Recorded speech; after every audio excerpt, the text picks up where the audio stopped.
जब BJP NCP के साथ गई तो एनसीपी जब एंटी नेशनल नहीं थी, जब बीजेपी पीडीपी के साथ गए जब तो पीडीपी एंटी नेशनल नहीं थी, जब कांग्रेस के साथ उनका गठबंधन होता तो सारे एंटी नेशनल हो जाते हैं। जो लोग आजादी के आंदोलन के टाइम पे।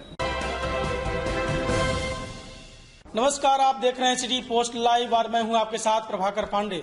आपको बता दें कि कुछ दिन पहले ही विदेश जाकर अमेरिका में राहुल गांधी ने भारत का बुराई करते नजर आए, तो वहीं भारतीय जनता पार्टी ने भी राहुल गांधी पर हमेशा प्रहार करते दिखे हैं। अब एक बार फिर कांग्रेस के राज्यसभा सांसद नासिर हुसैन ने भारतीय जनता पार्टी पर, नरेंद्र मोदी पर प्रहार किया। उन्होंने कहा है कि जिस तरह से प्रधानमंत्री नरेंद्र मोदी कांग्रेस के पूर्व प्रधानमंत्रियों को विदेश जाकर बुराई करते रहे हैं, चाहे वो ऑस्ट्रेलिया हो चाहे अमेरिका हो, जहां भी गए कांग्रेस के पूर्व प्रधानमंत्रियों का बुराई करते नजर आए। तो आज यदि राहुल गांधी यदि किसी प्रकार से वो जाकर इस सरकार के बारे में कुछ यदि कहते हैं तो इसमें बुरा क्या है, क्योंकि पहला शुरुआत जो है वो नरेंद्र मोदी ने ही किया था। इसके बाद उनके ही शब्दों में राहुल गांधी ने इसका जवाब दिया है, क्योंकि आज सोशल मीडिया का जमाना है। यदि वो शब्द भारत में बोले या विदेश में जाकर बोले, सभी जगह भारत में भी बोलेंगे तो उसका आवाज विदेशों तक जाएगा। और यदि ये बात विदेश में ही जाकर कह दिए तो कौन सी बड़ी बात हो गई। इस तरह का बयान देते नजर आए नासिर हुसैन ने। उन्होंने कहा कि इसकी शुरुआत प्रधानमंत्री नरेंद्र मोदी ने ही किया था। और क्या कुछ कहते नजर आए हैं, पहले आप इनका बयान सुने। पहले प्रधानमंत्री नरेंद्र मोदी जी पिछले 5 साल जो राज्यपाल का कार्यकाल रहा और उसके पहले 3 साल जो इनकी सरकार का कार्यकाल रहा, वो 8 साल का रिपोर्ट कार्ड दें कि 8 साल में इन्होंने क्या किया, कितने वहाँ पे आतंकवाद घटनाएं कम हुए। हम चाहते हैं कि 10 साल जो यूपीए का पीरियड था और 8 साल इनका जो पीरियड था, उसका रिपोर्ट कार्ड सामने रखना चाहिए, सारा डेटा सामने आना चाहिए। कितने आतंकवादी घटनाएं कम हुए, कितने लोग मारे गए, कितने महिलाएं विधवा हुए, कितने स्कूल्स बंद किए। 4400 स्कूल्स तो ये लोग बंद किए हैं, कितने हॉस्पिटल्स बंद किए हैं। और उसके बाद ये जो स्कैम पे स्कैम हुआ जा रहा है, राज्यपाल को बिठा के उनके द्वारा जो लूट कर रही है भारतीय जनता पार्टी, उसका हिसाब दें। सैंड स्कैम वहाँ पे हुआ है, रिक्रूटमेंट स्कैम वहाँ पे हुआ है, माइनिंग स्कैम वहाँ पे हुआ है, और सारे बाहर के लोगों को ले जाके ठेके पे ठेका दिला रहे हैं। अगर जम्मू कश्मीर के अवाम से उनको थोड़ी भी मोहब्बत है तो वहाँ के लोकल लोगों को वहाँ पे इन्वॉल्व करना चाहिए था। सारे ठेके बाहर वालों को, सारी इंडस्ट्री बाहर वालों को, सारा एजेंसीज बाहर वालों को।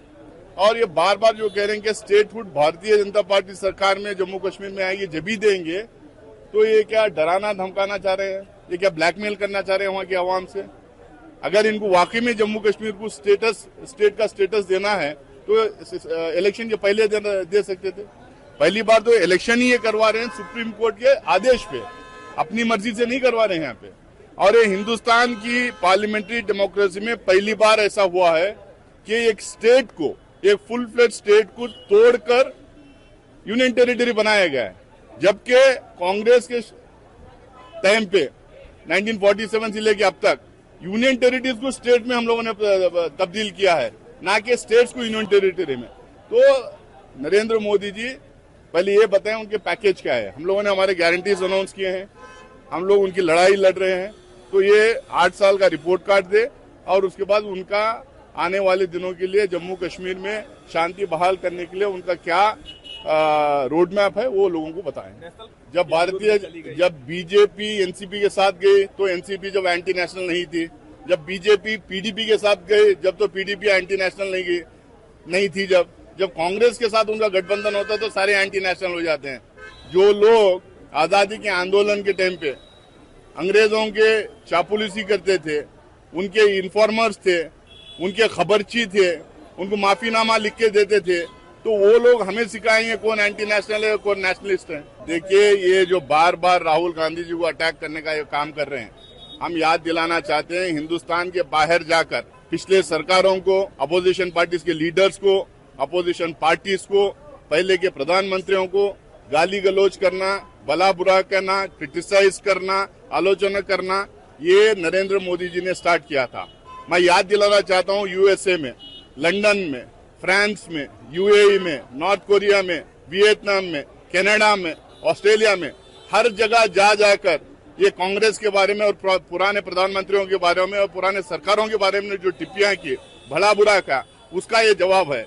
शुरू उन्होंने किए तो खत्म करने के लिए उनको भी एक कदम आगे बढ़ना चाहिए, नहीं तो हम ये करते रहेंगे और बोलते रहेंगे।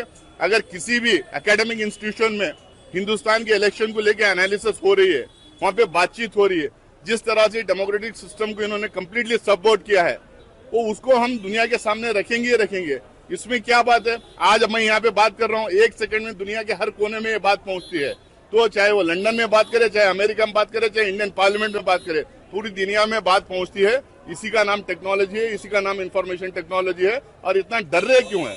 अगर उनको जवाब दे सकते हैं, जो सवाल हम उठा रहे हैं, तो वो जवाब दे। वो इतना कवरेज के लिए क्यों भाग रहे हैं? वो क्यों राहुल गांधी जी के पीछे पड़े हैं? इनके खिलाफ अगर कोई कहा तो एंटी नेशनल हो गया, और ये सिखाएंगे हमें नेशनलिज्म क्या है और एंटी नेशनल को कौन है करके। मैं तो जैसा पहले बताया, आजादी के आंदोलन के टाइम में जो इनका रोल था, पहले वो याद कर ले। 52 साल तक अपनी कार्यालय पे हिंदुस्तान का परचम इन्होंने लहराया नहीं। ये हमें सिखाएंगे देशभक्ति क्या है। राज्यसभा सांसद नासिर हुसैन ने कहा कि आज जिस तरह से भारतीय जनता पार्टी ये कह रही है कि कांग्रेस में ये कश्मीर में जिस तरह से वहां उन्नति हो रही है, प्रगति हो रही है, विकास का काम हो रहा है, तो मैं कहना चाहता हूं कि जिस तरह से राज्यपाल के द्वारा वहां लोग लूटने के प्रयास में हैं, जिस तरह से हमको लिस्ट जारी करें कि जिसमें यूपीए की सरकार थी और आज भाजपा की सरकार है, दोनों के जो कार्यकाल में कितनी आतंकवादी घटनाएं घटे हैं कश्मीर में, उसका ब्यौरा दें। क्योंकि इस तरह के अफवाहें जिस तरह से भारतीय जनता पार्टी उड़ा रही है, ये अफवाह ना उड़ाएं। क्योंकि कांग्रेस की सरकार थी, वो वहां अमन चैन का सरकार वहां था, और वहां की सरकार भी भारत की स्वतंत्रता में उसका भी योगदान था।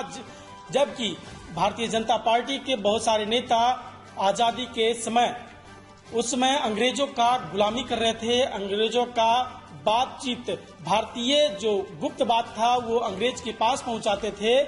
वो हमको क्या सिखाएंगे, राष्ट्रहित के बारे में क्या होता है, क्या नहीं होता है, ये हमको ना सिखाएं भारतीय जनता पार्टी। ये नासिर हुसैन कहते नजर आए। तो उन्होंने वक्फ बोर्ड पर कहा कि वक्फ बोर्ड पर ये भ्रम फैला रहे हैं। पहले सोशल मीडिया के द्वारा भ्रम फैलाया गया और आज पूरे भारत में भ्रम फैलाने का काम कर रहे हैं। ये वक्फ बोर्ड पर जो अमेंडमेंट हो रहा है, ये गलत है। क्योंकि हम लोग पूरे कांग्रेस के द्वारा भी इसका विरोध किया गया है, क्योंकि जो अमेंडमेंट 2013 में हुआ था वो सही था, और आज जो भारतीय जनता पार्टी कर रही है, ये देश को तोड़ने का काम कर रही है वक्फ बोर्ड के अमेंडमेंट को लेकर। इस तरह का बयान देते नजर आए नासिर हुसैन। तो क्या कुछ कहते नजर आए, मैंने आपको सुनाया।